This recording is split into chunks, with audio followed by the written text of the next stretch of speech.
98 here, and today I'm going to be teaching you the general gist of random world generation.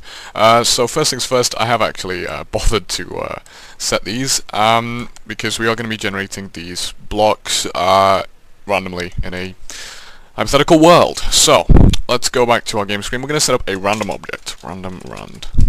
And with LibGDX, you always, it's better to initialize your objects in here, in the constructor of your screen. So that's what we're always going to do. Rand equals new random. Awesome. Now what we're going to do is, you'll notice that I've removed all the other code.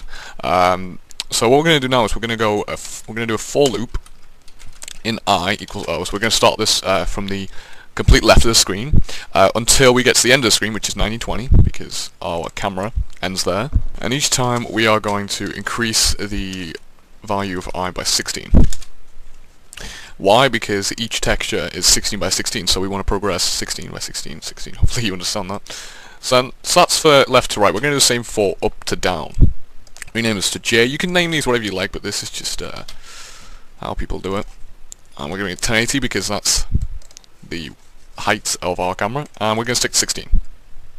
Now we're going to switch rand.nextInt 4. So we're going to randomly generate 4 random numbers. So each time it gets to a point in the map where it needs to generate a new block, it will randomly generate 4 numbers, okay? And it will draw it'll draw a specific block based on its number. So assets dot sprite red, and that's going to be I and J, okay? So you remember here, numbers start from O, so if you're randomly generating 4 numbers, it goes from O to 3, alright? Awesome. Break case 1, and we're literally just going to repeat all this. This is quite confusing to get your head around at first.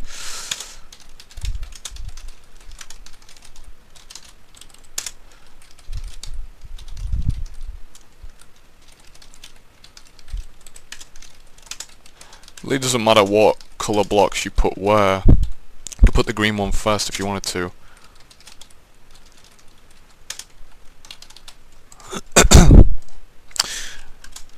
Fabulous. That's pretty much it. Whoops. I'm just going to run this. And there you go.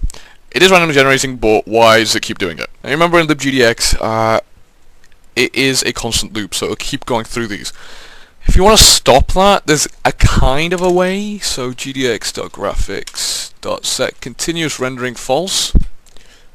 What that'll do is it will just do it once, but once it gets input of some sort, so a keyboard press or mouse movement, then it'll keep rendering. So yeah, that is a concern.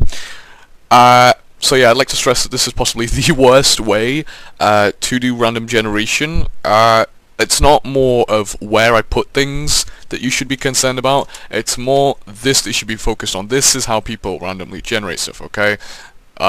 Putting it in the batch and everything, that was awful, but for sake of, showing you guys, this is how you would do it. This for loop is what you should be focused on. Well, these 2 for loops, one within each other, okay? You don't do it outside, you do it within each other, okay?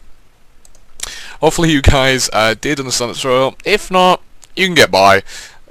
This tutorial wasn't really that necessary, but if you're looking to do some random generation, you've got a basic idea of how to do that now. So if you enjoyed and learnt something from this video, I'd urge you to like, comment, and definitely subscribe. I'll see you in the next video.